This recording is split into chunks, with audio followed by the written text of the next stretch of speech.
Hello, and welcome to a new episode of Philo. I am Amber Greenlee. This is episode 76, She Hangers. Let me introduce my co-host and better half. This is Miss Robin Fisher, coming to us all the way from the Great Whites of Canada on the East Coast, and being awesome and being great as always. And our great guest today, Miss Kathryn White, coming to us from Mississippi, from Central Standard Time. So we're kind of a time zone sandwich right now. Oh, but you should have us in order then. I should be where you are, and you should be in the middle, right? Let me do that. Okay, there we go. So yeah, so I'm Mountain Standard Time, and yeah, like give me one quick second. I'm trying to figure out something here. There we go. Now I can actually hear what's going on. You know, I'll probably be on my deathbed, and I'll still know how to spell Mississippi. That was like drilled into my head as a kid. I think there was a lesson that I should make sure of mine. I don't come back. I can't hear you. Do you have the music playing out to the room, or do you have it going to your headphones? It's going to the headphones. Okay. Maybe your mic isn't close enough to your mouth because it's that thing below you there? Maybe, but it shouldn't be picking up that mic. It should be picking up this mic. Oh, now it sounds a lot better, by the way. Oh, yeah. Well, I just turned off the music, so. Oh, okay. Okay. Can you hear me now, though? Yeah. Okay. Tell us your story about Mississippi. Okay. So, well, first off, I am a transplant to the state, so I can't speak anything that says, "Oh, this is how things are" from the beginning. But I remember hearing stories from my parents, the mnemonic that they were taught to learn how to spell it was M-I double crooked letter I, crooked letter I, humpback I. Was how they We learned. just sang it.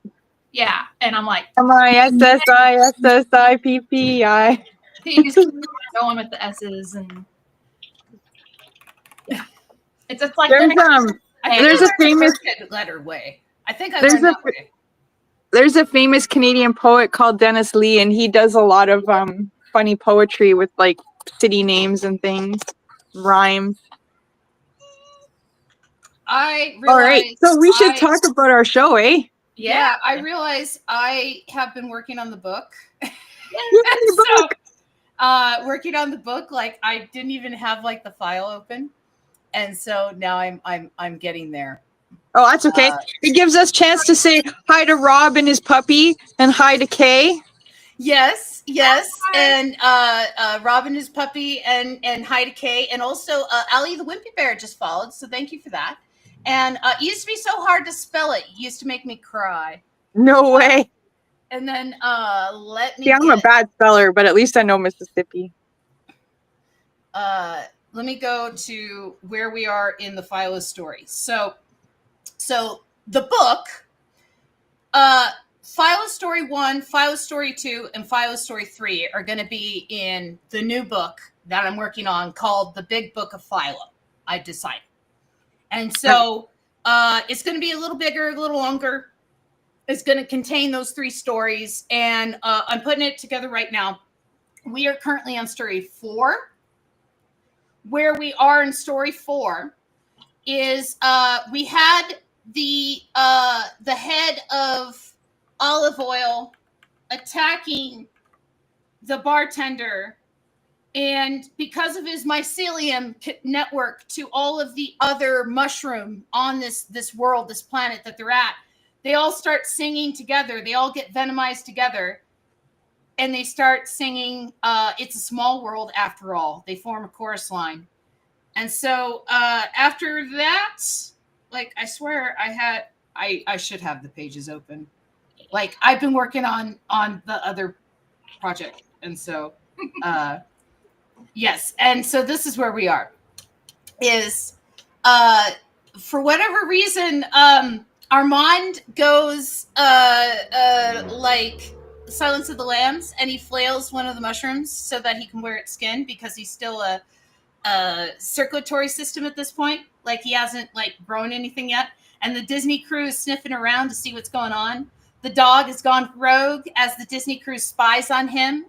And so he's chewing on his own bones. He hasn't grown his skin back or anything yet. And then Olive Oyl is getting hangry because that head grew spider legs and those jumped on the ground. Creepy looking. Yeah, and it's like it's skittering on the ground with spider legs, and now it just grew tentacles and it hangers. Mm-hmm. And so that's where we left off in the story is with this. She almost looks like a manga monster, you know what I mean? Yeah, I'm happy with that. That makes me happy. So do you want to start with panel 1? Do you want me to start with panel 1?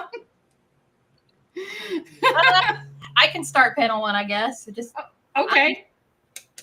I'll do panel 2. That's fine. So what happens after she hangers? And well, what is she gonna eat? Is she only licked the mushroom? I thought she just nommed on it a little bit. She didn't get full bites. Is she high now? Psychedelic high? I don't think you get hangry with a psychedelic high, but I could be wrong. No, I just mean because she licked the mushroom. Ooh, a high venomized. Let's see. Okay, so we have a lot of comments from Rob. He says, but since I started spelling it, it's just like pumpkin pie. It's an old song. I have a bootleg copy of the first book talking about Philo, and then John Carpenter's The Thing talking about the head. And I have to stuff laundry into the dryer back in 5. So we should have something drawn by the time he gets back. I'm afraid to turn on music because I don't want to. That was Kay that said the laundry bit. Oh, about the laundry bit? Yeah. Let's see. Oh, that is Kay. Okay, so yeah, we should definitely have something done by the time she comes back. And now it's time for commercials. Yeah, now it's time for a commercial break. Okay. So what happens? What am I drawing? Well, what does she want to eat? I think is the pertinent question. She only liked the mushroom. I don't think she wants to eat the mushroom. I think she's hangry, so she's hangry for something. Yeah, I think she wants to eat something else. So what else? Yeah, that's what I'm asking. What does she want to eat? What else is in the world of mushrooms? Right? They have the mycelium, and then there's the fleshy. So then, how about something like venomized olive oil scans the horizon for something to eat? Ooh, I like that. I think that's what your panel is that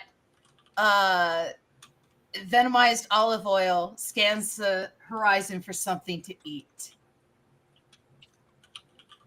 Because she hangers.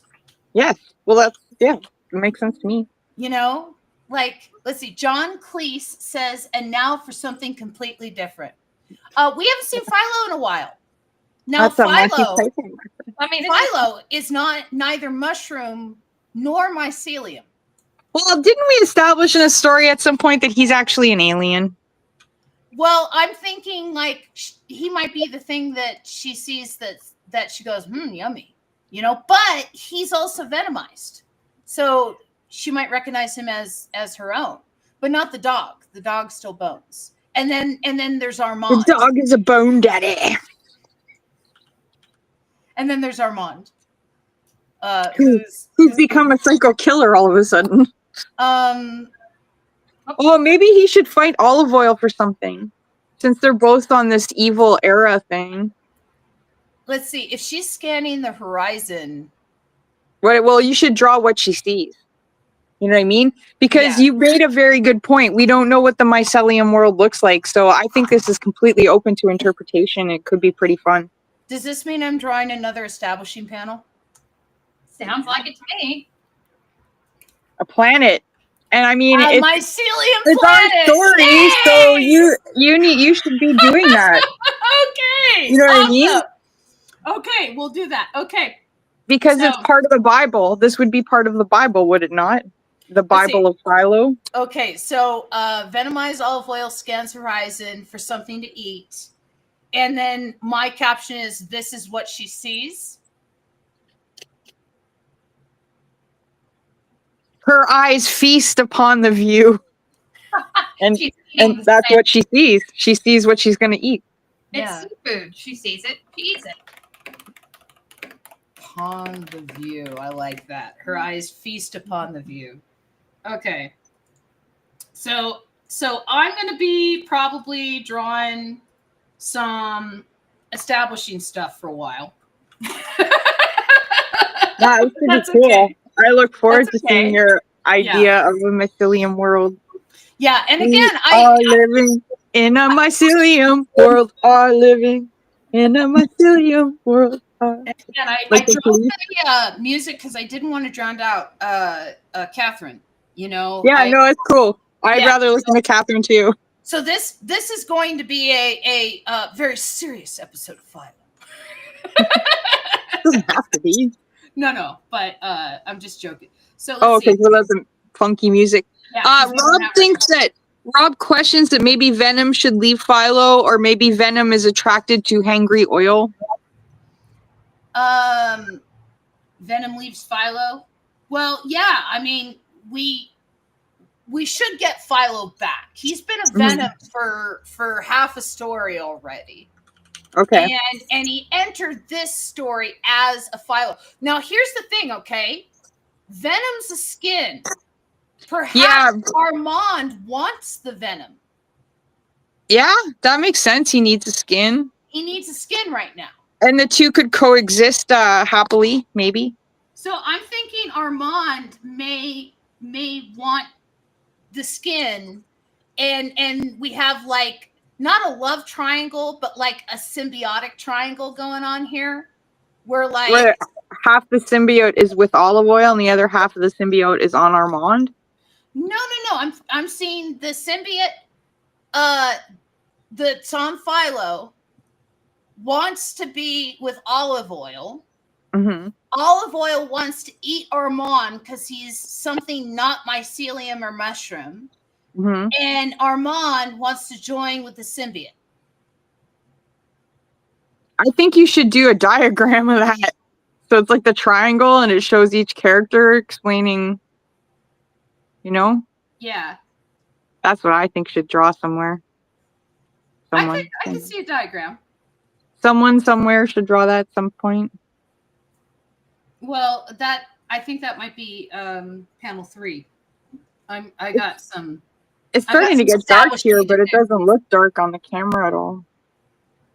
Yeah, I got some establishing to do. So establish. Let's see. Okay, well, they're still in the saloon, aren't they? So I guess this would be out the window. Oh, hello. There's a special hello for Kit from Allie the Wimpy Bear. Hi, Allie. Hello. Let's see. Okay, so we'll do this. We'll have this outside the window of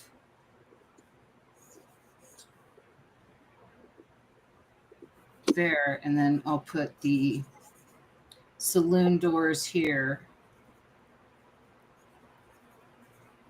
And we'll give it like a glass front. This is that message I was talking about. Hi, translator. How you doing? We were so desperate until you arrived. Oh, translator.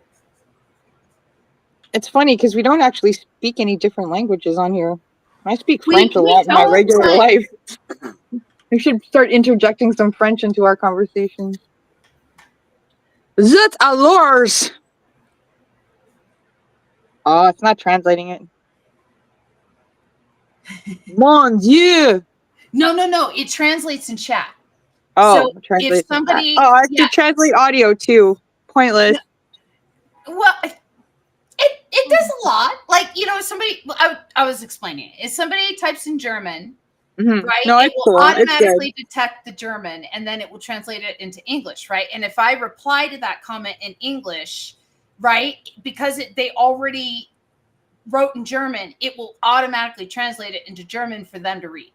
Nice. Right? That is pretty cool, but I can't use it. Well, but it's meant for chat, and I pay for it for Twitch when I'm streaming, and yeah. Okay, so I'll do like this is on the outside. We'll have the bar Yeah, we'll have like different seats for the bar.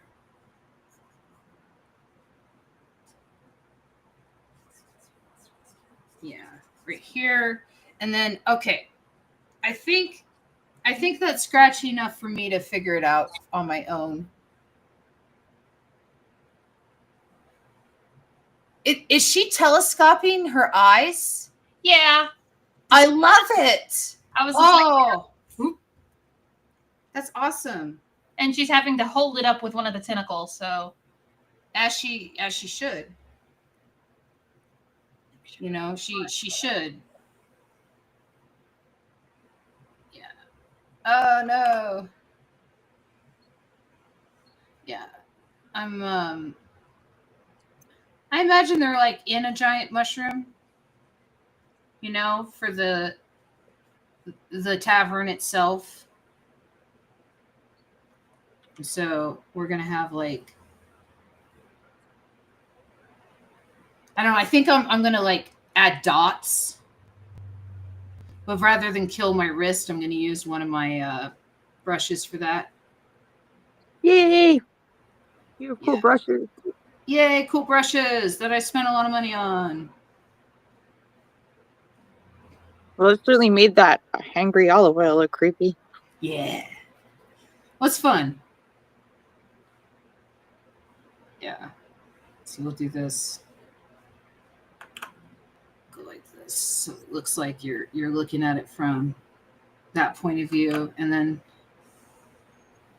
yeah, I'll do this. I'll do this.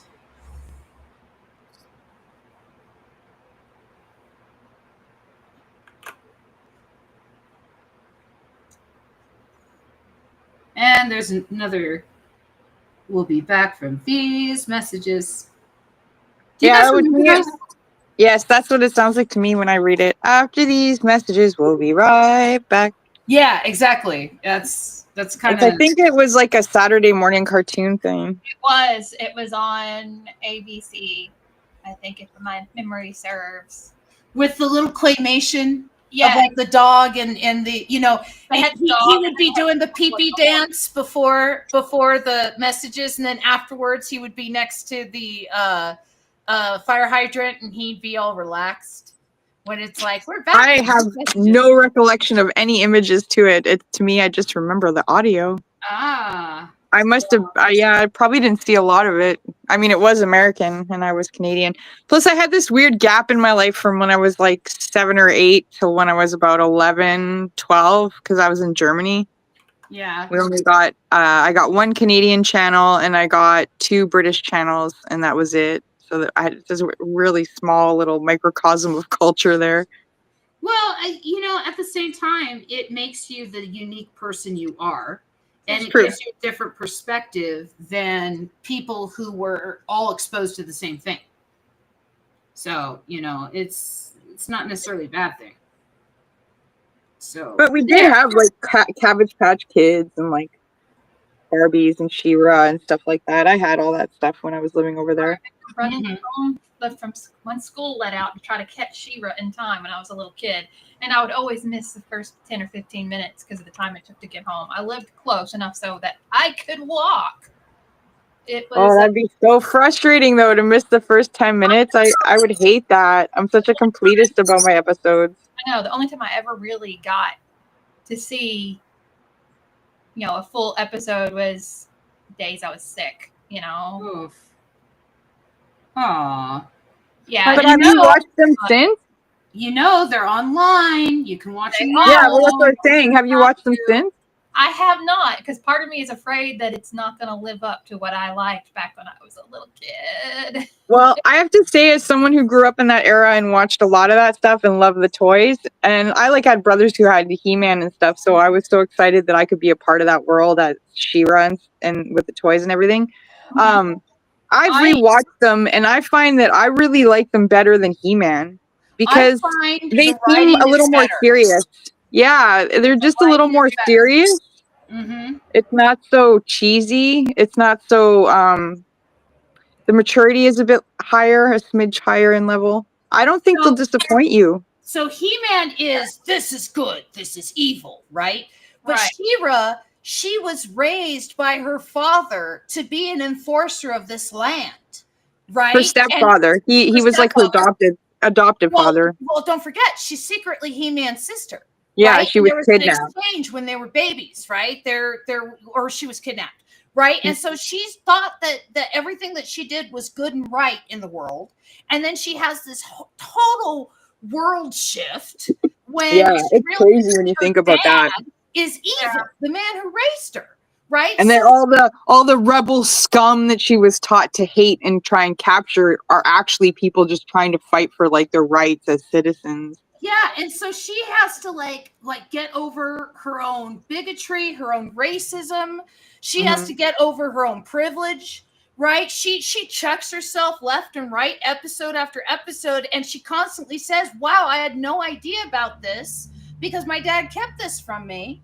Right? She's way And more mature than He-Man. Like every He-Man, time, Prince Adam, she's like way more mature. every time she has an opportunity to kill her dad, she won't do it because she loves him. Yeah, well, he raised her. But he's Yeah. like this evil skeleton looking thing who's like almost scarier than freaking Skeletor. Yeah, exactly. And it's like, it's just better writing. It's Yeah. just better writing. You know, one time I was watching an interview with the woman that wrote Gem and the Holograms, and it was really interesting because that's my most favorite is Gem and the Holograms. Like I didn't have to race home to watch it when I was a kid, but I did get to see it because they used to play it on like you guys had MTV, but we had Much Music. And so after school they would have the Monkeys, and that's what I would miss a little bit of was the Monkeys, but then right after the Monkeys they'd have Gem and the Holograms, so I got to see it. But it was the woman that wrote Gem and the Holograms also wrote for G.I. Joe initially. Yeah. And if you watch the Gem episodes, they're really kind of dark. You know, like there'll be like a battle of the bands and the Misfits want to win, so they're gonna set fire to like the halfway house that, you know, the record company that Jerica owns runs the orphanage with the kids.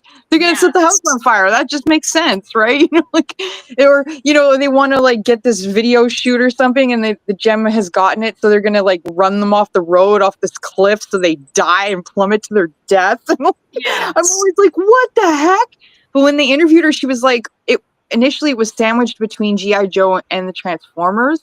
So she made the episodes that intense because she wanted to keep the boys watching so that they would watch Transformers after. Yeah, I could see that. Meanwhile, all these girls are like just totally influenced by this cartoon. Yeah, going, oh yeah, you could totally burn down an orphanage and get what you want. Yeah. Not really. Okay. Don't burn down any orphanages. Don't burn down orphanages. But there were episodes, like, I remember there's one that was so, like, hardcore where it was, like, one of the little girls was half Vietnamese, and she knew her dad was, like, American because the Vietnam War had happened. This was, like, the 80s, right? And this, like, guy who was a Vietnam vet came to visit Jerica at the mansion, and she was convinced that this guy was her dad. The little girl thought this guy was her dad. It was, like, this really harsh because he wasn't, but he had to like let her down easy. She's only like this 7-year-old girl, and I'm like, really intense for a cartoon. Like, do you remember? Did you ever see Mighty Max? Does anybody remember that show? Remember that one? So yeah, like that show had surprisingly dark writing for a show that was on Sunday mornings. But what was Mighty Max? Was it just a kid with powers, or? So, do you remember Polly Pocket? Yeah. No. Polly Pocket had it was like these toys where it was a little itty bitty tiny toy, and then it was like a fold out, almost like a makeup container, and it had like a little play set inside. And the little toy, you could do the play set. That way you could just fold it and it goes in your pocket, right? Well, Mighty Max was the male version of that. And they made a TV show to try and sell these toys. And so was it like all trucks and stuff? No. What they did is the character they designed was this little kid, like total 90s, backwards red hat, and jeans and a white t-shirt with a big M on it, crossing his arms, looking real tough, blonde, right? That's the kid they designed, and they designed the toys first.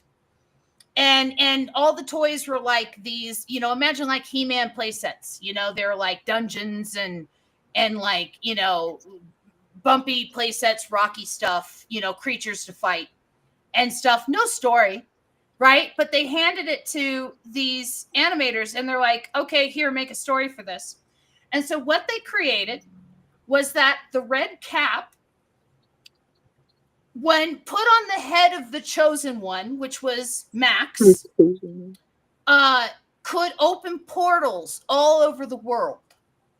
And there was a map of all these portals where this portal led to here, this portal led to here, this portal led to here, right? And so when he approaches a portal, the cap glows, the portal glows, and he can open the portal. And of course, the cap looks like a modern baseball cap because why not? And so they had this bird creature named Virgil that was his guide. He had a defender named Norman, which was voiced by the actor that played Maul on Night Court. Like he also did. Richard Mole. Yeah, he passed away, but he did the voice of Two-Face in Batman the Animated Series. That's right. That's right. Right. Anyway, Well, so that's yeah, cool. I should be drawing while I'm talking about this. Anyway, so it has the show, and it's starring these actors. It had Tim Curry as the villain. No right? surprise. Right, and he was a great villain, of course. Oh yeah. No, honestly, he plays the scariest villains in the world, period. Like, nobody scares me as much as him. He played the It. He played Lucifer or the devil or whatever you want to call him in The Legend. And even in Fern Gully, he was terrifying. And, you know, there's like, 4 or 5 seasons of Criminal Intent with like 30 episodes each season. The episode that Tim Curry was in was the most terrifying episode of them all. I was like, so, oh, he's a good actor. And so, so he plays the villain called Skullmaster, right? So totally 90s kid stuff. So Max is 10 years old when the cat finds him and he's found to be this chosen one. Well, as the chosen one, he has to face Skullmaster in a fight to the death. Because once the chosen one finds the cap, it releases Skullmaster, right? And Skullmaster wants to take over the world and destroy everything. And so basically, the chosen one has to defend the world every 1,000 years or so against Skullmaster, right? And usually it's a big hulking guy that this cat finds and stuff, but this time it's a 10-year-old boy. So usually they have this fight right away. But this time, Skullmaster kind of says, okay, I'll give you time to train him. You have a year. Oh, that's nice of Skullmaster. And that's because they had 1 season to prove themselves. Oh, okay. And so what they did is it was episodic. They had to check off a bunch of stuff. The episodes had to be educational. They had to be well researched. They had to have a lesson. Right, you know, because this is a 90s show, but his mom was recently divorced. You never see the dad, right? So he's dealing with like moving to a new town, being a new kid and stuff like that. Then he's suddenly this chosen one that has to face Skullmaster in a year in a fight to the death. And then he's traveling all the world, learning about all these things, but his grades are suffering at home because he has this secret identity. It was super and the battle complex. To the death looming over him. Yeah, super complex for a show aimed at 10-year-olds, right? And it's like no one remembers the show. Super complex. Before the internet existed, there was a show I used to tell people about, and they were like, "Stop doing drugs, Robin." But it existed. It was real. And when the internet came along, I was able to find it. It was great. Thank God for the internet. Proved I wasn't crazy. What show? It was this British show, and Peter Ustinov was like this professor. And there was like a treacle tree, and there was a salt and pepper witch, and there was like a umbrella with a giraffe head that was his partner, and he would go on adventures. And he had this crazy like rickety spaceship. I've It was seen like a 1970s pictures. cartoon. I've seen pictures of it, but I have no idea what the name of the show is. I forgot. I always forget what it's called. It's like Professor Wuzzle or something. Yeah. But it's like this old 70s BBC cartoon. It's pretty charming, actually.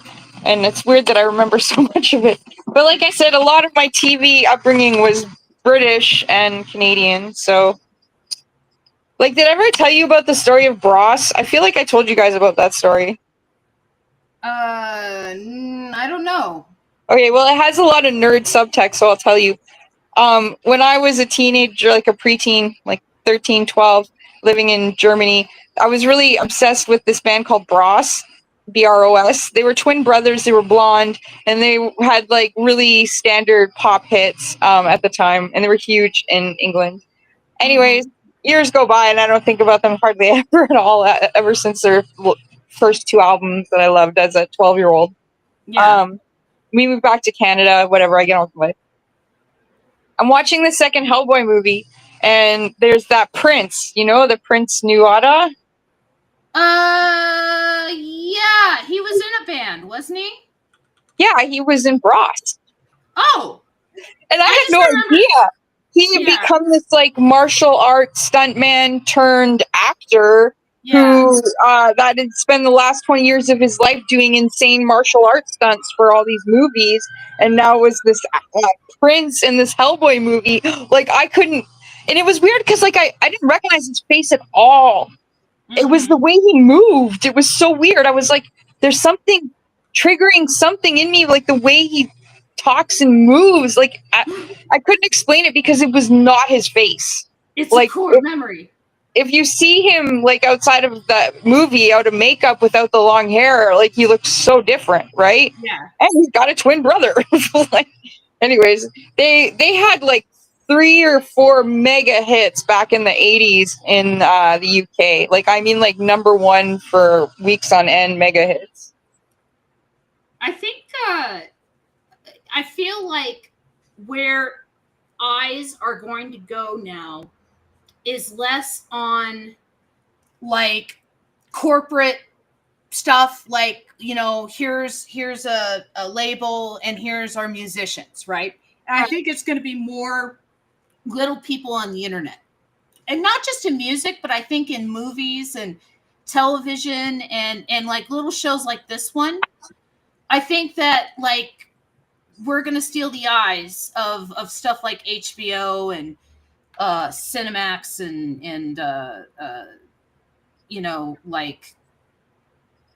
Well, the thing is, I listen to radio every day, all day, and it's like top 40 kind of radio. Yeah. So I totally pay attention to the trends, and I find it so frustrating because the top radio stations, they don't really get new music anymore from the standard avenues.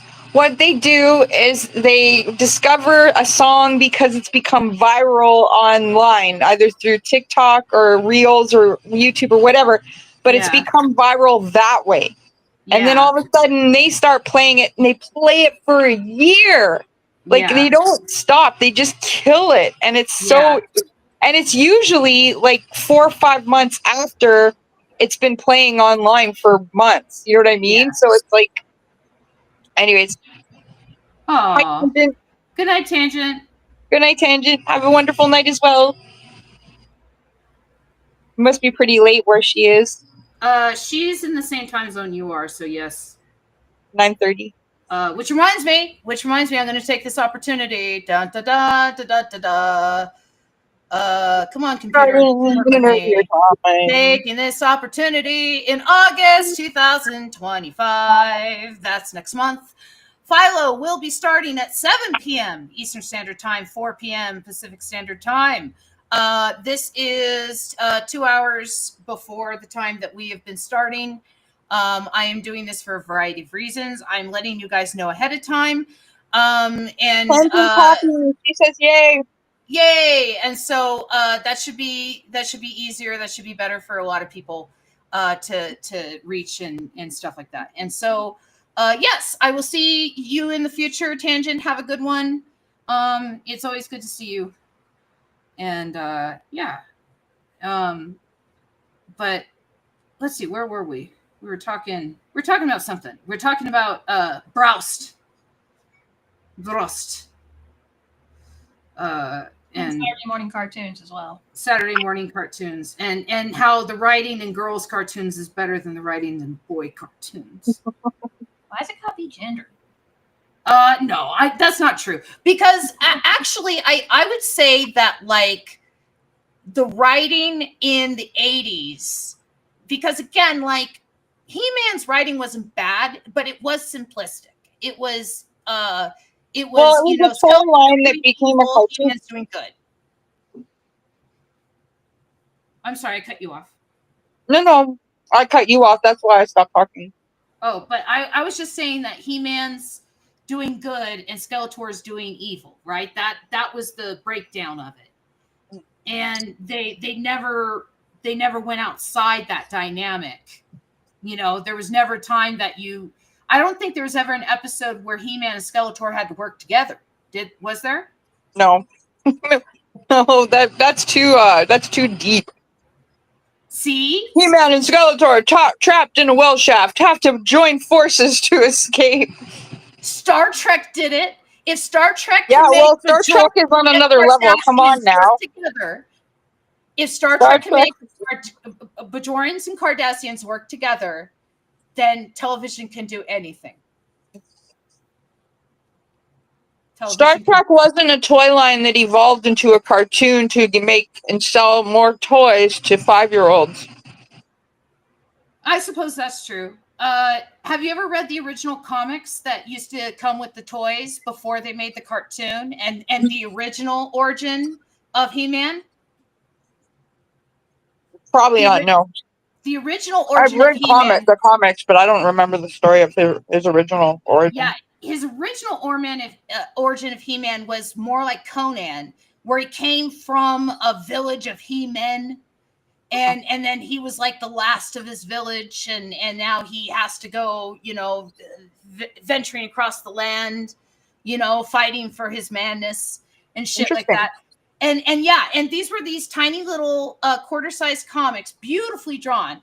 Ian and I still have one of them. Oh no, drawing something on a sketch layer. Doggone it. Oh no. I hate it when I do that. I won't tell anybody. You can fix it. I believe in you. You can trace it. I've already been tracing part of it. Okay.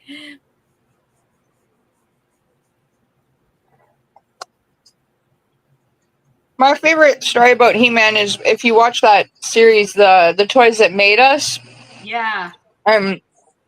Like the way that documentary comes across is that they were completely flying by the seat of their pants. Yeah. Like they showed the toys to the bigwigs, and the bigwigs were like, "This is great. Are you going to do a cartoon with it?" And they're all like, hadn't thought about it." But they're like, yeah, of course we are.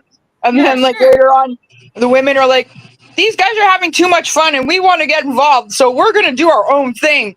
Yeah. And they start doing She-Ra. Like it was really actually a really good episode of that series. I quite enjoyed the He-Man episode. Yeah, the Barbie episode's interesting too, because they talked about all the controversy around Barbie. Mm-hmm. And Barbie is interesting because she was controversial when she first came out, but now she's become so mainstream, she's not controversial anymore. Oh well, you can say the same about Madonna. Yeah. I guess Lady Gaga too.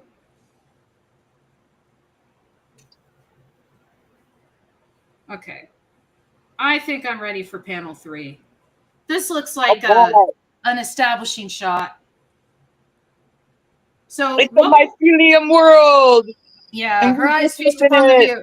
Okay, what were we saying was happening in panel 3 again? A diagram of the love triangle that you The were explaining. diagram. Oh yes, that's right. Okay, I can do panel 3, and then that will give Kathryn enough time to work on panel 2 still. I get panel 2. You're still on panel 2, or I'm sorry, no, you're on panel 1. I'm sorry, yeah. I did panel 2. So, Kathryn, you do a lot of different things artistically. Is there one thing that you do that is your favoriteest? Depends on what I'm doing at the time. I don't mean to be kind of like a little bit of everything and wishy-washy, but at the same time, Oh no, some people love variety, right? I'm not always able to stick to one thing, and I think it's the ADHD in me as well as little things like, oh, I want to learn how to do this. This sounds cool, that sort of thing. Let's see. Has there been a new skill that you obsessed over and learned recently? A new skill. Oh gosh. Because it's one thing that I really love about this day and age is that we can teach ourselves anything. I mean, there's YouTube tutorials. You don't have to trek to the library and find one book that's got maybe 2 pictures. Because like when I was teaching myself how to knit, YouTube really, really helped a lot. Oh yeah, being able to see. I mean, that helps a lot. But I'm trying to think, the most recent thing that I learned artistically, what was that? Because the minute I get asked a question like that, my mind blanks. Oh, that's okay. Start drawing. Ignore it. Continue. You know something I just realized is if she's feasting upon the view, then I need to put Armand in the middle of this shot. A little black ink spot in the middle, because octopuses have ink. Yes. I could do that. Let's see. Let's do this. And he is probably trying to be sneaky if he's running around eating things. Well, I gotta still draw him, because he has his heart. Let's see. He has 3 hearts. Octopus have 3 hearts. Circulatory system. You know, that's one thing that's actually really cool about this show is that we do end up researching some really interesting things. Yes. It's like, okay. It's like, who knew?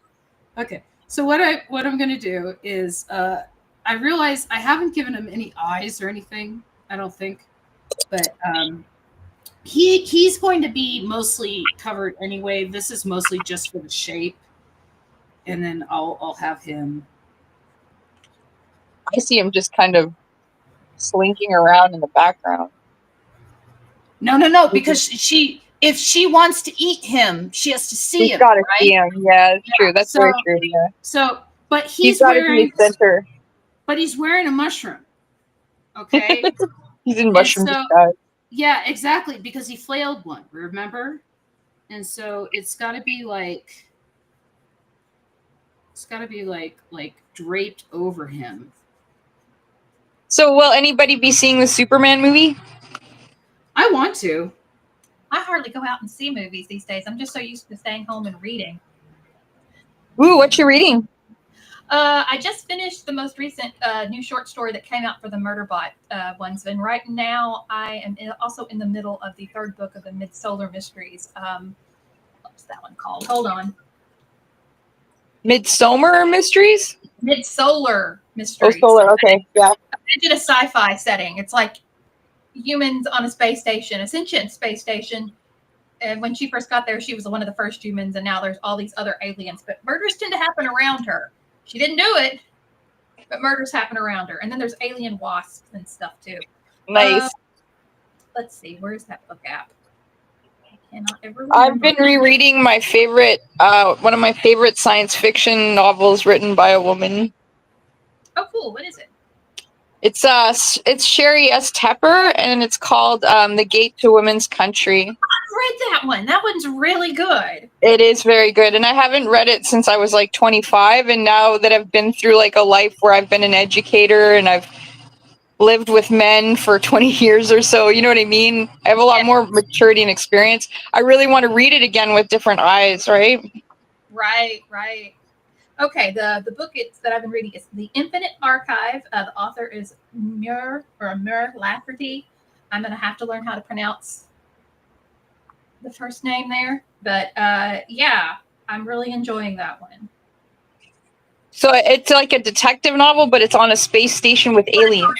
Yes, and there's Nice. sentient spaceships and alien wasps and rock aliens and others. It's pretty cool.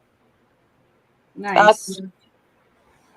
Yeah, I don't know if like I really am trying to make a concerted effort to read more, because I used to read a lot, but I'm finding I'm doing a lot of doom scrolling and a lot of short video things, and I'm pretty sure it's rotting my mind. So I'm trying to like I said, make a concerted effort to read the books I used to love. Yeah, I need to read more. Is there a function inside of Clip Studio Paint that'll turn things to grayscale without me having to redraw? Yes. So up in Edit on the very top menu. Okay, scroll down to tonal correction. Go down to hue, saturation, and luminosity. Okay. Drag saturation all the way over to the left. Why is it not letting me? Oh, I'm not selected on that layer. Okay. So tonal correction. Okay. And then saturation all the way over to the left, and that'll take all the color out of it. Perfect. That's exactly what are we looking at? So that was a luminous toad. Oh, it almost looks like a gummy toad. It's hard though. Kinda. But yeah, because it's see-through, I could see how it looks like a gummy. I've got like 10 of them. Lately, I like collecting small things in multitudes. Look, now it looks like the gummy toads are humping. Okay.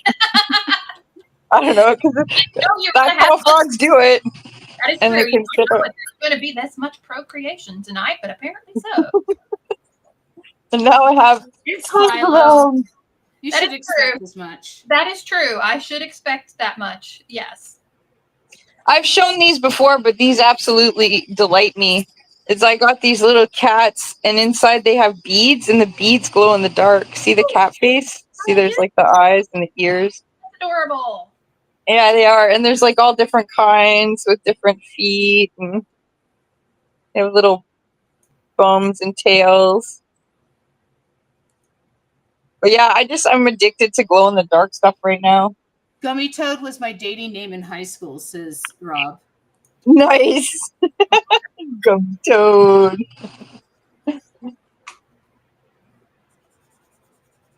I like saying stuff like Gummy Toad was my band name, my new band name. But the last time I did that was someone was saying vegetables on the side. I was like, yeah, vegetables on the side. That's my new band name, vegetables on the side. Oh, I read a new comic. Oh, what's that? So it was illustrated by Emily Carroll. She's a Canadian cartoonist. She does a lot of horror comics, actually. But she did this one called Speak. I guess it's like a famous teen young adult novel, and Carroll's like since illustrated it.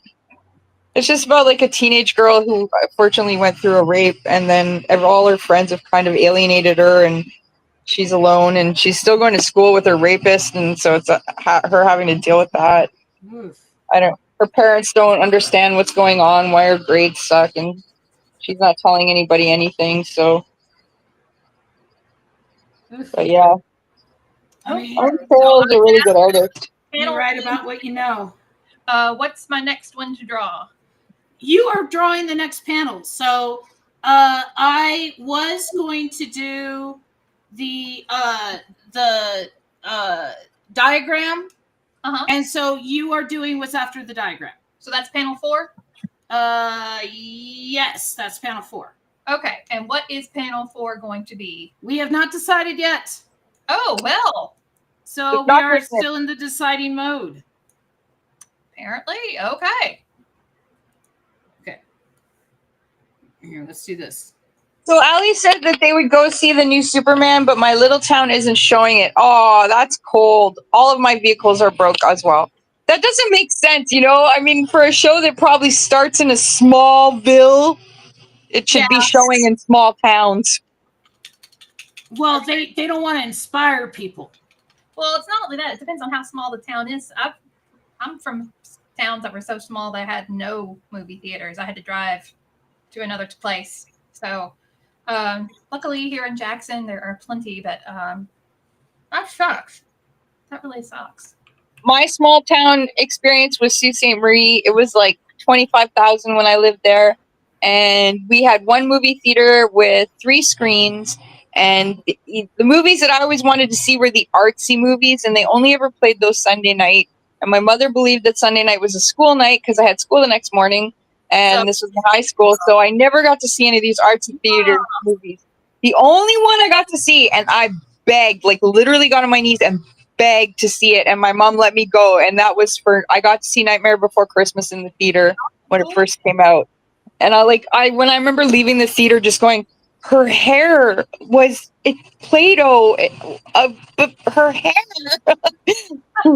I had never seen anything like it. I was so impressed, obviously.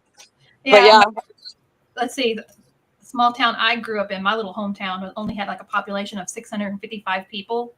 So whoa, we were surrounded by rice fields, and they would flood those to grow. So we were basically always surrounded by mosquitoes just going outside.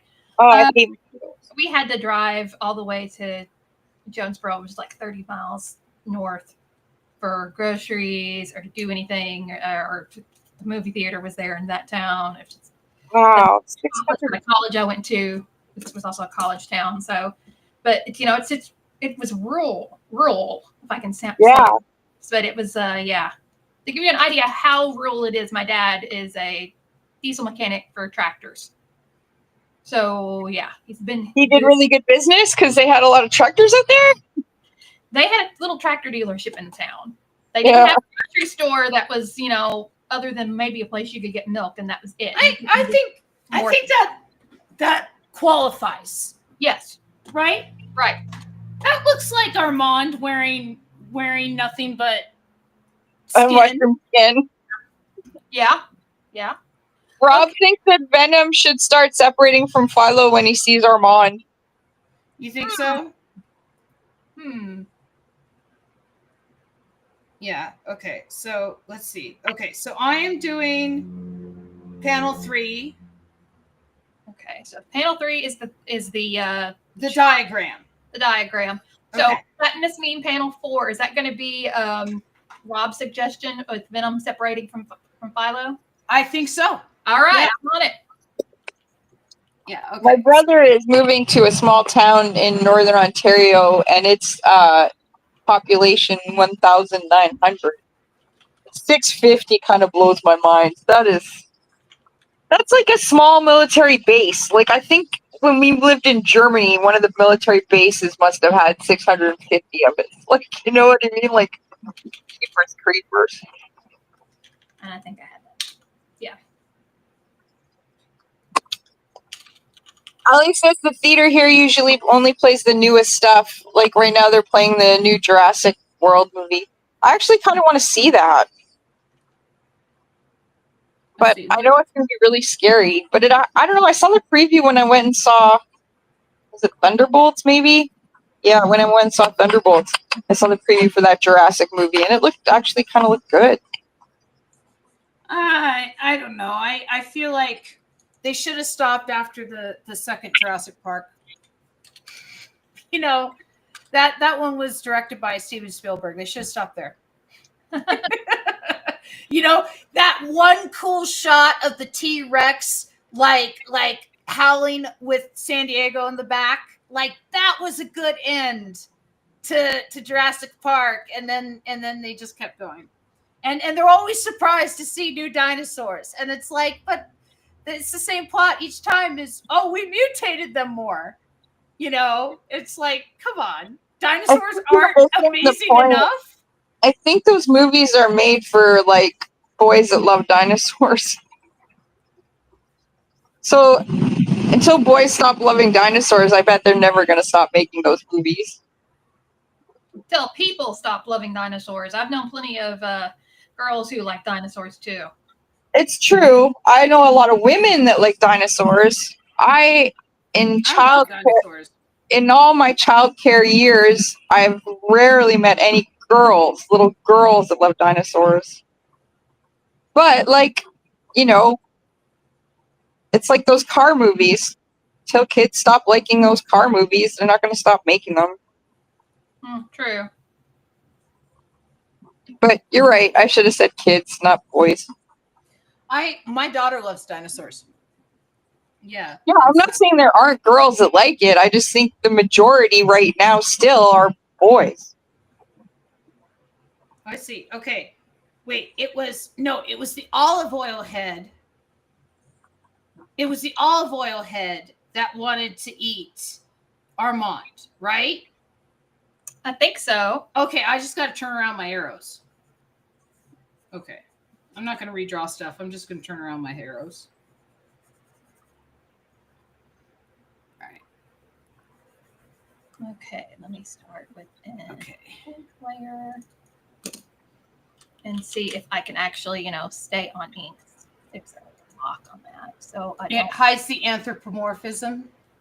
Yeah, and Rob says too that he thinks that Venom and Oil should race towards Armand.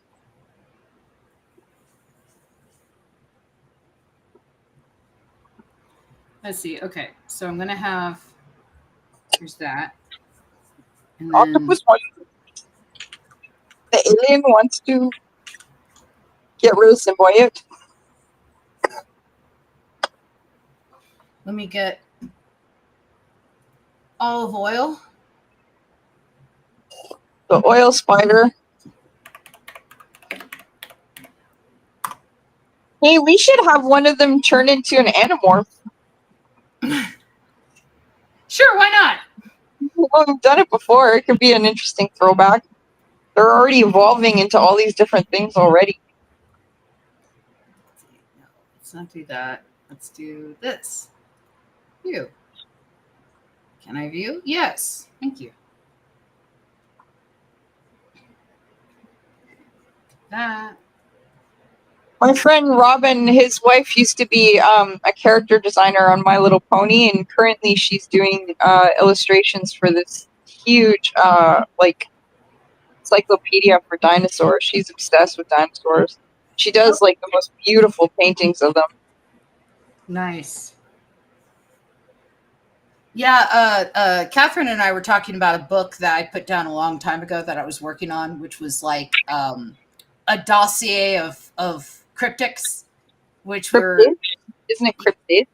Cryptids, excuse me, but a dossier of cryptids of like medical records and stuff of like how werewolves would happen and things.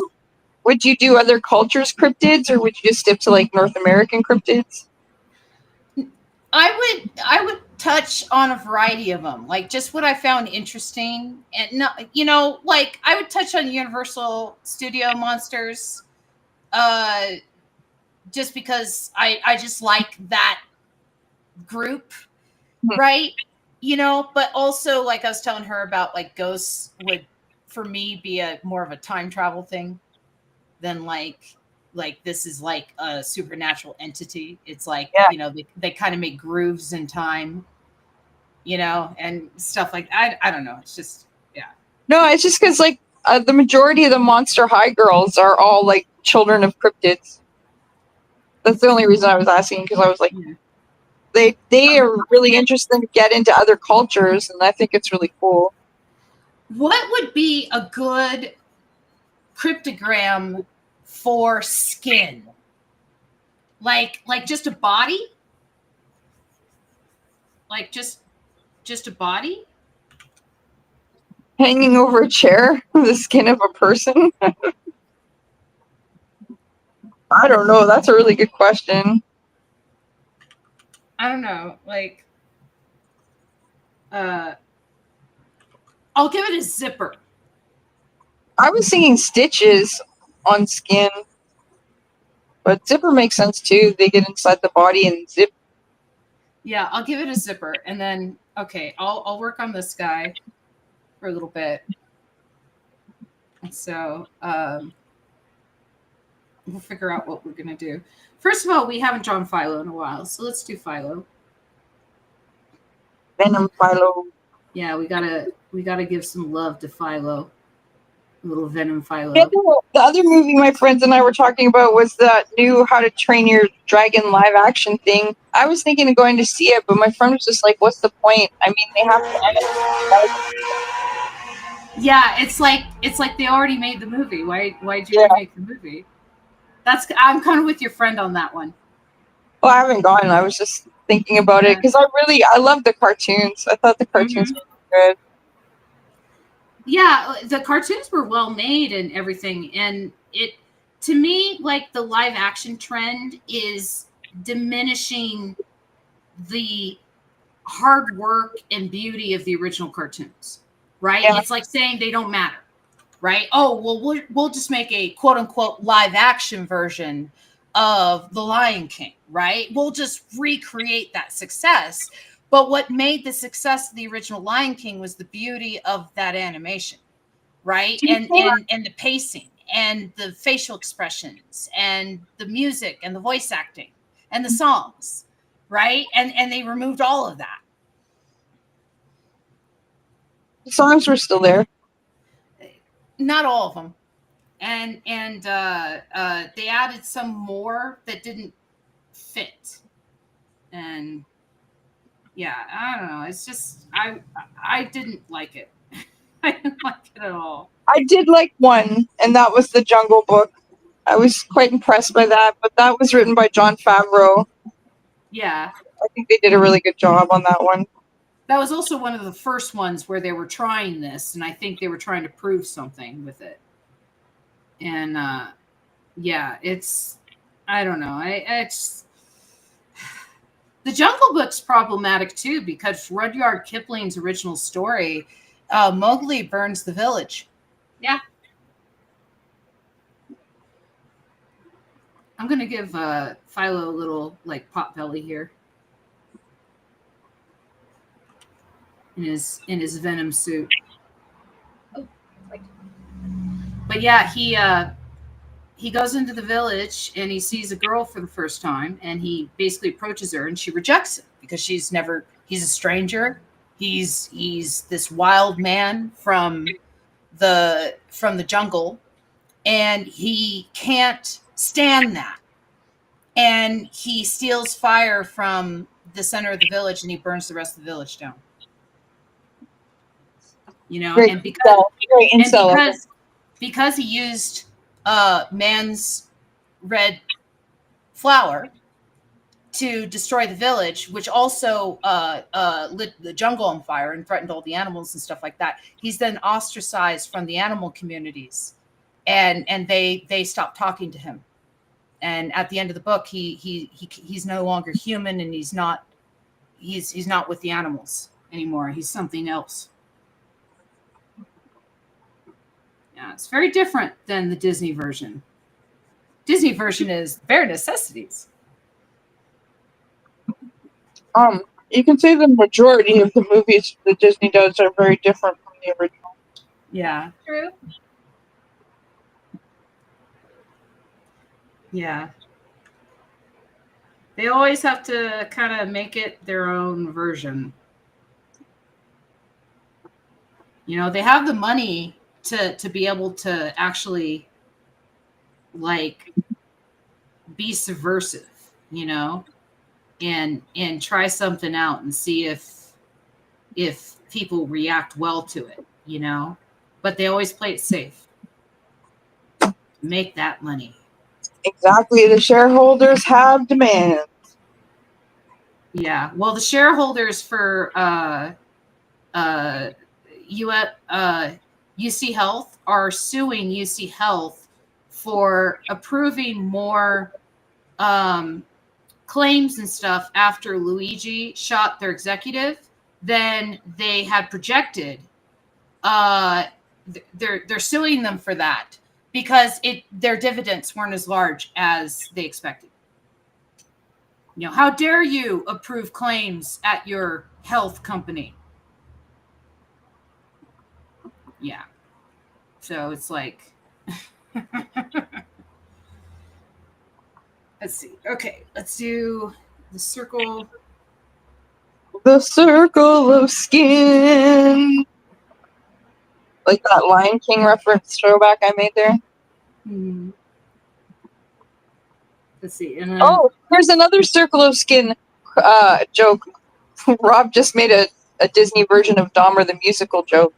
oh, wait until you see Disney's version of Dahmer the musical. The circle of heads in the frame. To Zach Braff's credit, he actually turned in a really good performance in his Jeffrey Dahmer movie where he played Dahmer. And Zach it was Braff played Dahmer?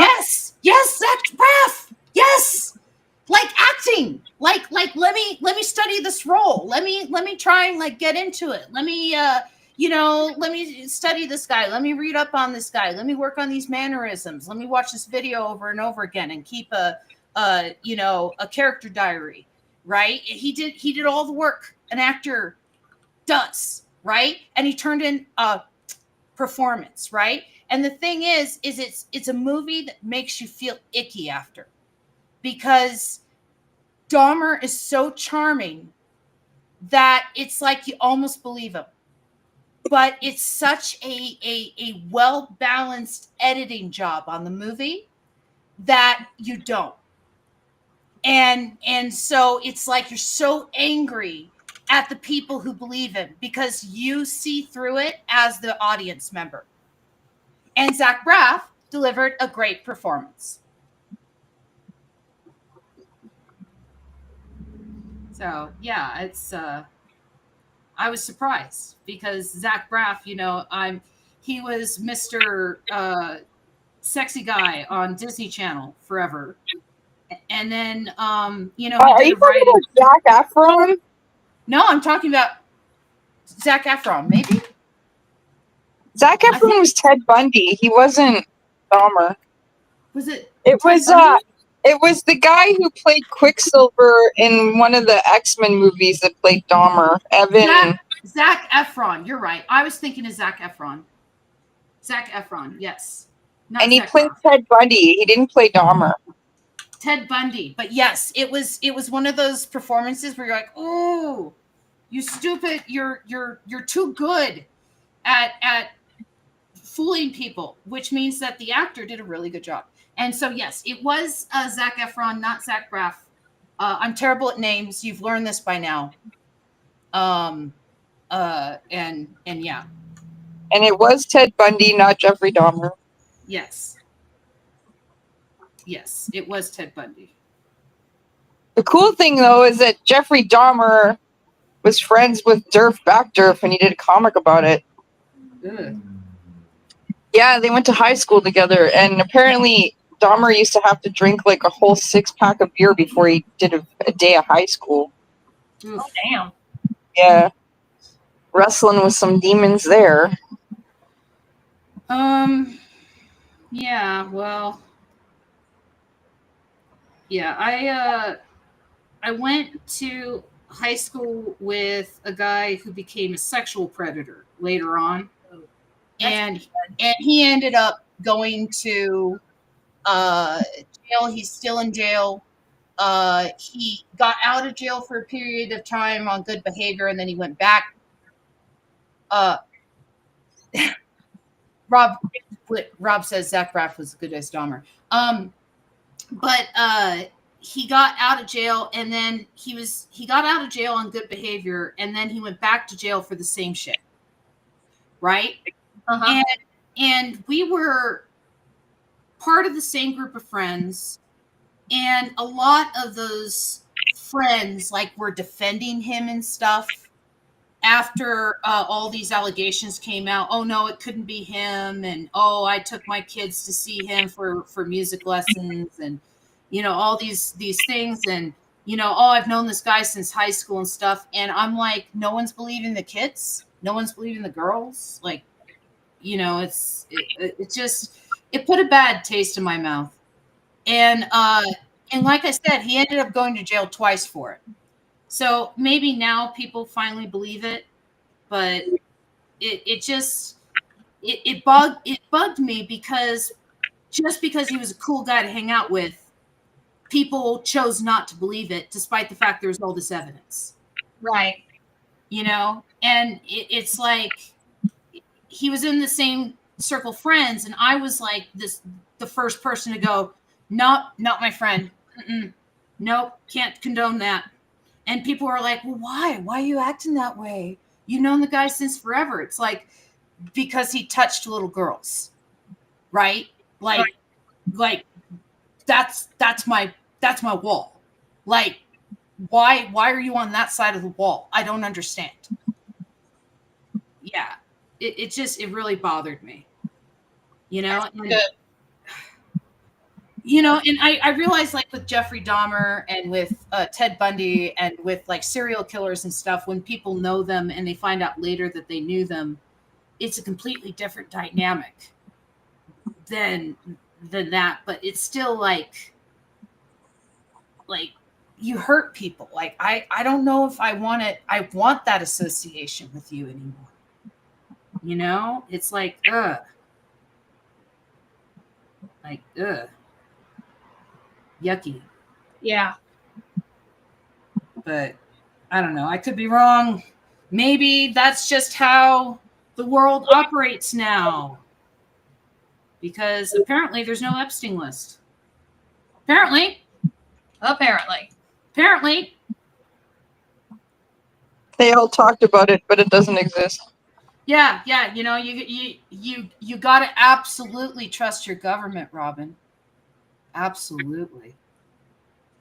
Your government would never lie to you.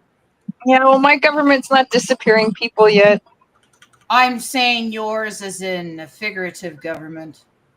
I think right now you're in a better situation. Hypothetical government. Yeah, hypothetical. Yeah, a hypothetical government.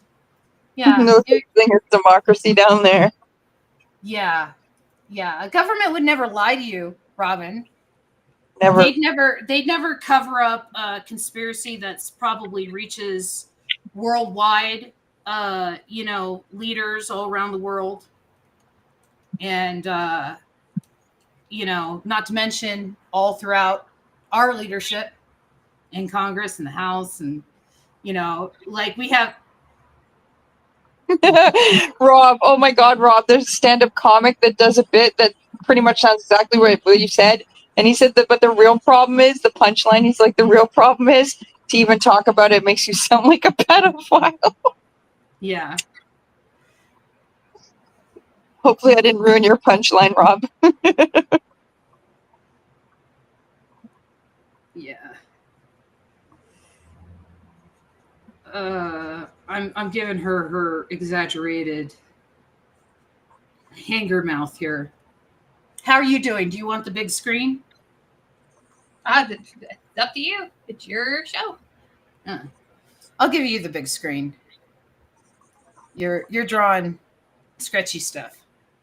So how many of us are feeling the FOMO with San Diego around the corner?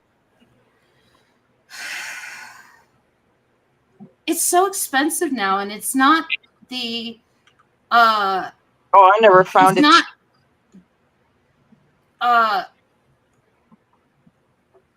it's not the convention I grew up with. Well, that's for sure. I hear that. I grew up with a very different convention, and I just went to Denver Fan Expo, and that's like closer to the convention that I grew up with, because it's small. There's still comics there. There's still people trading original art. Like the last time I went to San Diego Comic-Con, and I went to the original art booth. The guy had like original artwork by Travis Charest marked at $40,000. Up there. It was one of his Wildcat covers. right? And albeit it's a painted acrylic on Bristol board painting by Travis Charest, but it's marked $40,000, right? Right. And I remember talking with this guy. It's like, dude, I remember buying, pages from you for like $100 to $300 a page, like 15 years ago. Like, what the hell's that? And he basically said someone's going to snag that up before the end of the day for that price, if not higher. Mm. And you know what? He was right. That's what San Diego Comic-Con's turned into, and it's just it doesn't feel right anymore. I've never been to that one, so I have no opinion on it. Oh gosh.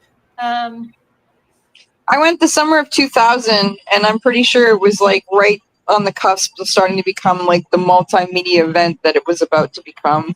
They had a couple of panels about movies and TV shows, but it wasn't the madness that it is now. I had such a good time when I went. I went to so many panels. I interviewed so many people. I went to awesome parties.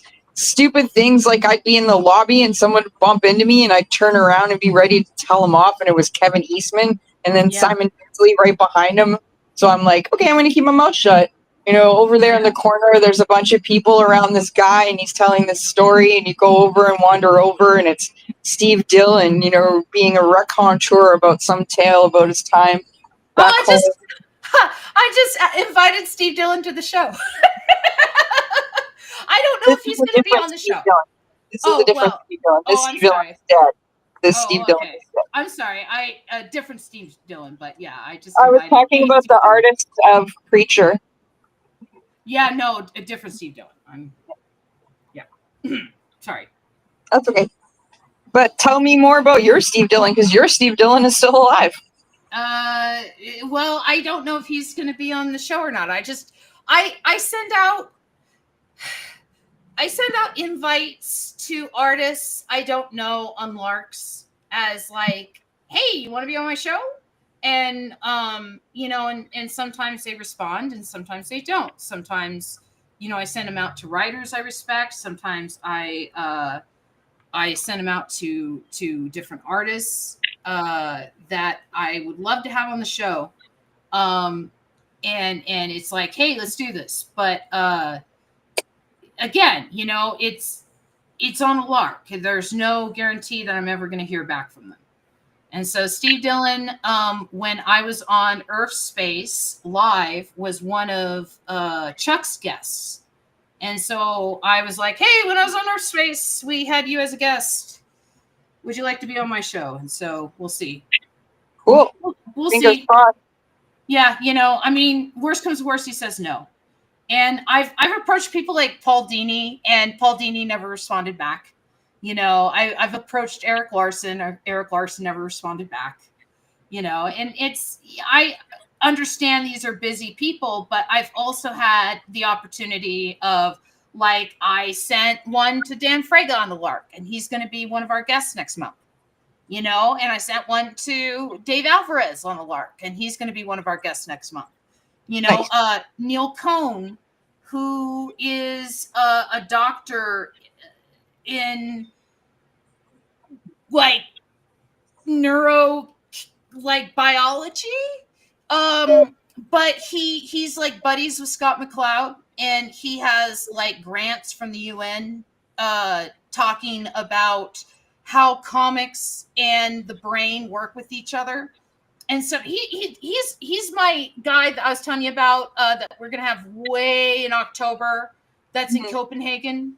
That's at that weird time and stuff. And so I invited him on a lark, and he decided to do the show.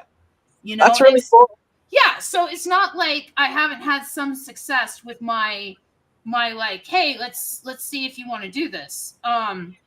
It's just who wants to do it. Well, like I said, my biggest problem is finding people that have the technology to do it. A lot of my friends are old school. Yeah. And I also have an ability is if they have two cameras, they can have one camera pointing at the art and one camera pointing at their face. And that's one of the hiccups too, is because a lot of people only have one camera for their face, and if they work traditionally, they never think about having their artwork on screen because they never work that way. Yeah. Yeah. So, I mean, believe me, I run into it all the time. I asked John Lemon. John said no. Wish me well though, and he's dropped in chat a couple times. And then, we've had Dean Haspel on the show. I asked him on a lark. And he is a traditional artist in the sense that you're describing, right? No, only one camera, and, how do I show my art and stuff? And so what we decided was that he was an interview-only guest. And so he came on, we talked about his career and stuff, and then we worked on the story, and I drew. But that way we could have Dean on the show without him struggling and freaking out about the trying to get everything situated. And so I've been trying to have different artists on the show. I've been trying to have different guests on the show, and I've been trying to plan ahead. Right now we have everybody booked all the way through August. I have the first week of September booked, and then I have 1 week in October booked. And so I'm trying to book the rest of September right now. So I know that's boring. Boring No, schedule I stuff. think it's actually interesting. Like, other people listen to the show, and I'm sure they're also interested in what's going on in the background, right? How it all comes together. Yeah, it's, the first year I did it, I was asking people, everybody the week of, if they wanted to be on the show, and oftentimes they already had plans or something. And so now I'm trying to do myself and them a favor by planning ahead. So it's like, look, we've already secured this weekend.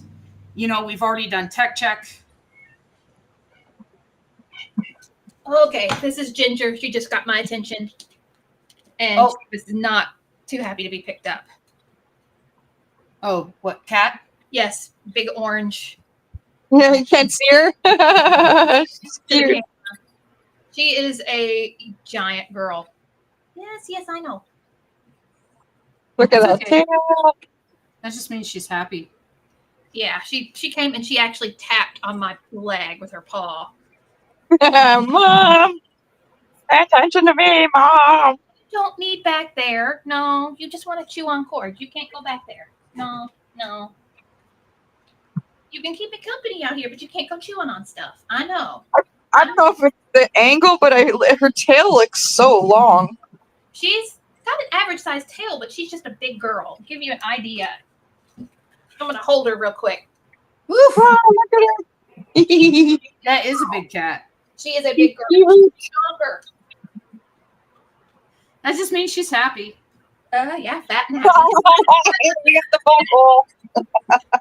Are we going to get censored? We just had a cat butthole. Cat butt. Okay. Great. Now I'm Yeah, gonna get that's banned like again. Zoom call bingo. Yeah, now I'm gonna get banned again. Thanks for the cat butthole there. Appreciate it. No, I'm kidding. Okay, where's the... Yeah, we didn't really get that many panels done tonight, but I had that big establishing panel where I had to draw a circulatory system and I think we got a lot of has a lot of details in it. Yeah.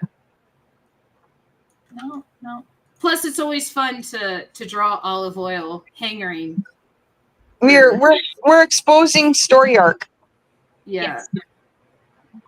We can have we can build to something bigger.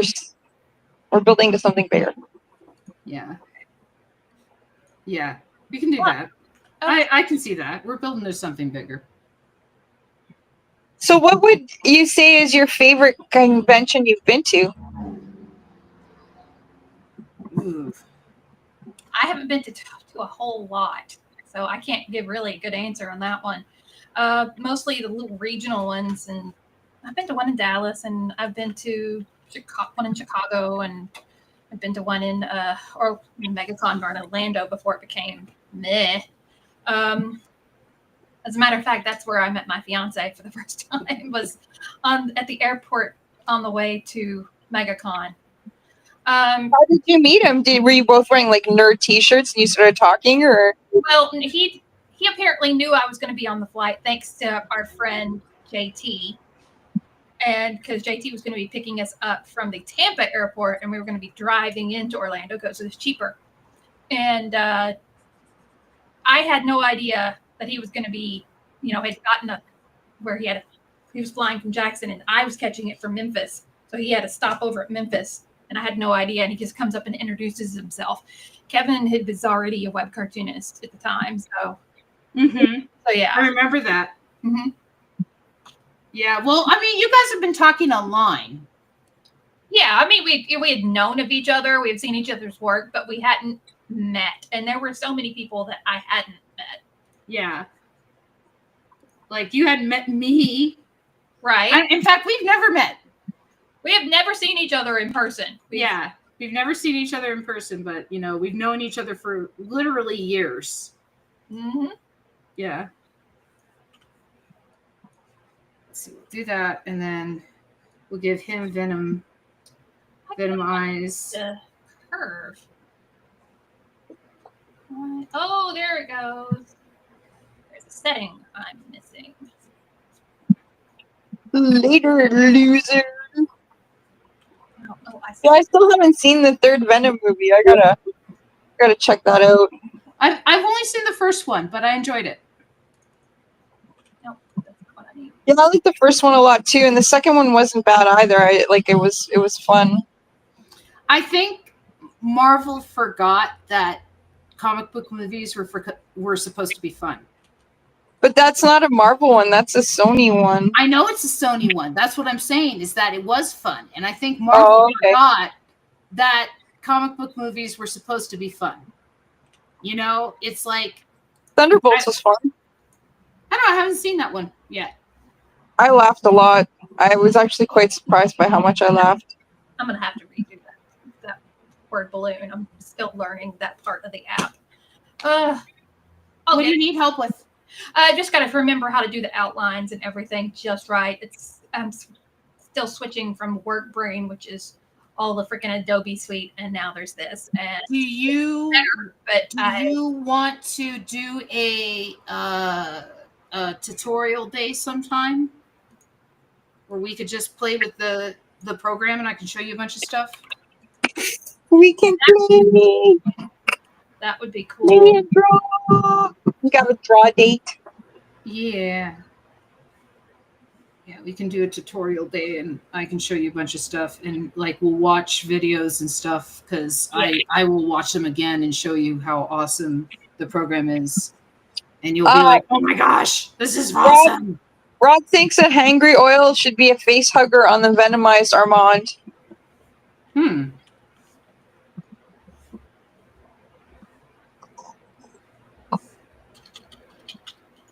Yeah. I do like pissing off the right people. Let's see. Okay, so I got this. Should I change the contrast a little more? Here, let me put it in the big window. I don't know. I feel like because the heart is white, maybe the backgrounds of the other two circles should be white. It would balance more. I like that so far, though. Let's see. Oh, how come that one's not doing that?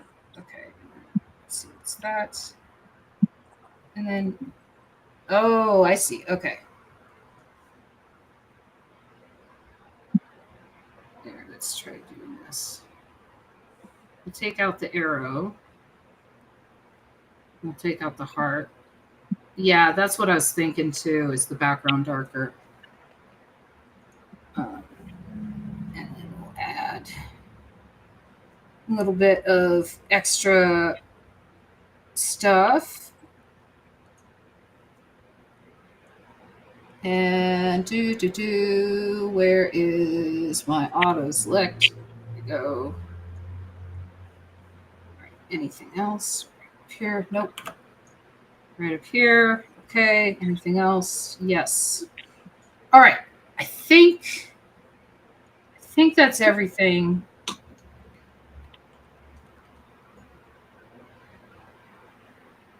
I feel like, I mean, the tentacles are going to be affected, but that's okay. I'll put it on its own layer. And then what we'll do is we'll do some splotchies.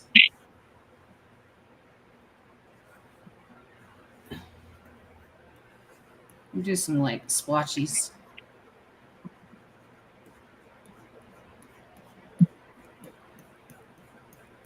Kind of bring out. Oh, there you go.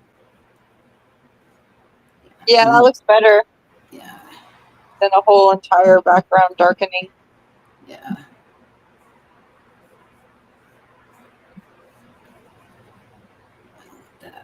I want something really watery. Let's do this. Yeah, let's blend them a little bit. Let's blend up the splotchies so that they don't look so splotchy.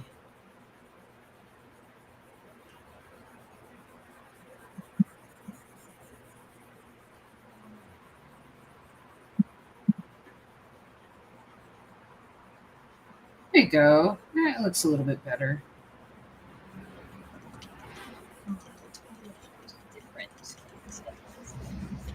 You're gonna leave me for Mr. Robot? Isn't it always on Netflix? Isn't that series over?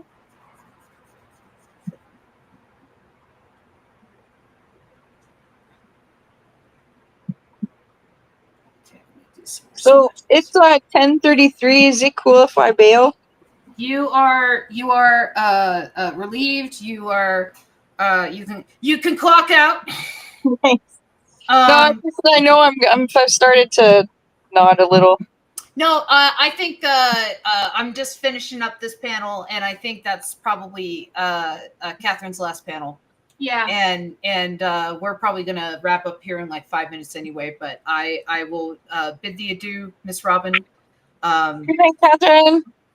You Good do night, well. Rob. Get some sleep, and I'll see you next week. And good night, Amber. See you next week. Bye. Thanks for playing. All right. Yeah, I think that looks a lot better with the splotchiness. Yeah. There, and it kind of explains, I think, that she loves the venom. The venom wants the skin suit. Mm-hmm. No, wait, I did this backwards. I think. Did I do this backwards? No, the venom wants Armand. Olive Oyl, right? No, or does the venom want Armand? He wants Armand because he's separating from Philo after seeing Armand, is what I'm drawing. So it makes sense. Wait, then would the arrow go? Good night, Kay. Good night. So then would the arrow then be pointing at Armand? It is pointing at Armand because it's looking. No. I meant from the Olive Oyl head to Armand. I think I did one of the arrows backwards. No, because I think it's Venom who's on Philo who's going to Armand, not Olive. Yes, but Olive is loving on the venom that's on Philo, right? Right. So, but that's the panel that's shortly before mine. So I thought she wanted to eat Armand. I thought she was going to. She probably is going to eat Armand. That's why I'm thinking. My arrows backwards. That's why I'm thinking my arrows backwards. And so I think my arrow's backwards. Yes. Kate, someone says yes. Who is it? Someone says yes. Rob says yes. Rob says my arrow's backwards. Okay. But I think if I leave it, that will leave us an interesting spot tomorrow. I think so. Because if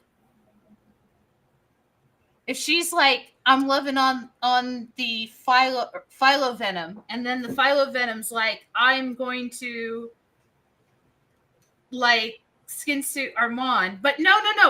Armand was going to skin suit the venom suit. Right? And then the venom suit was going to eat Armand. I think I have to redraw my arrows.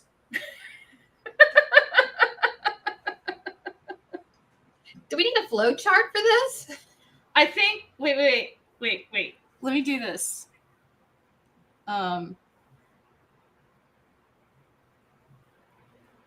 We're gonna. This is what we're gonna do. We're gonna add.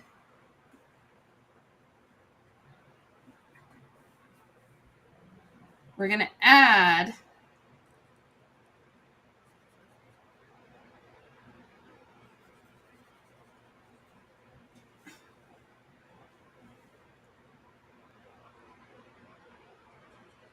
Here we go. Okay. We're going to add an arrow.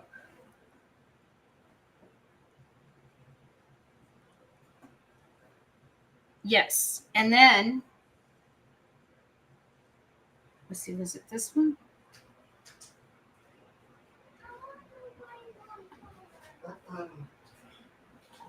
Hey, Hi. you done? No, not yet. I'm trying to fix something.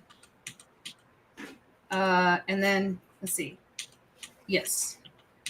And then what I'm going to do is I'm going to do an arrow. You don't want to wear your helmet? What if you fall? Yeah. What if you fall? I'm going to do that. Aren't you afraid you're going to hurt your head?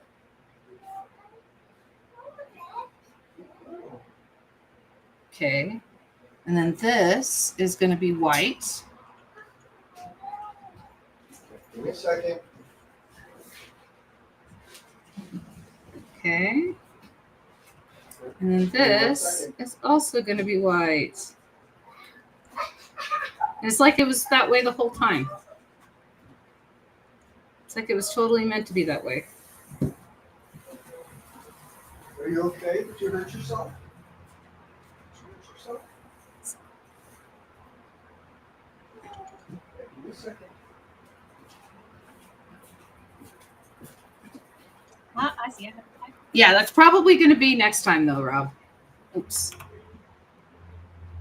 We'll do this. We'll make all the arrows white. And I will complicate the love triangle, is what I will do.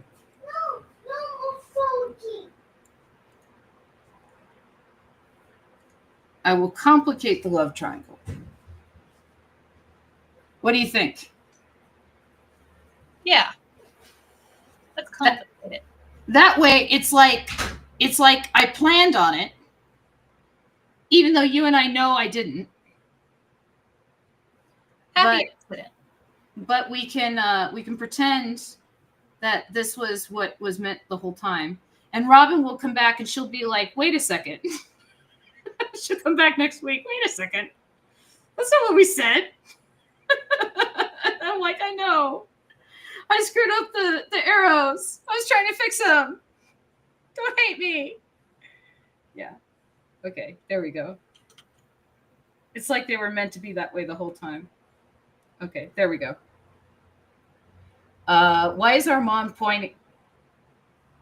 Armand is pointing at Olive originally because that is the way that the arrow I drew was pointed.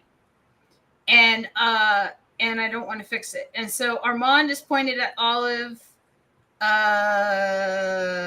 To be continued.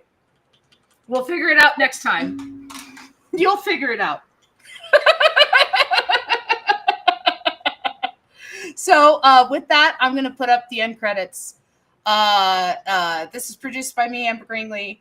Panelpanel.com, CaptainT.Keenspot.com is my other comic. Patreon.com/ArtGlitch if you want to support me. Twitch should be what you're watching. YouTube should be what you're watching.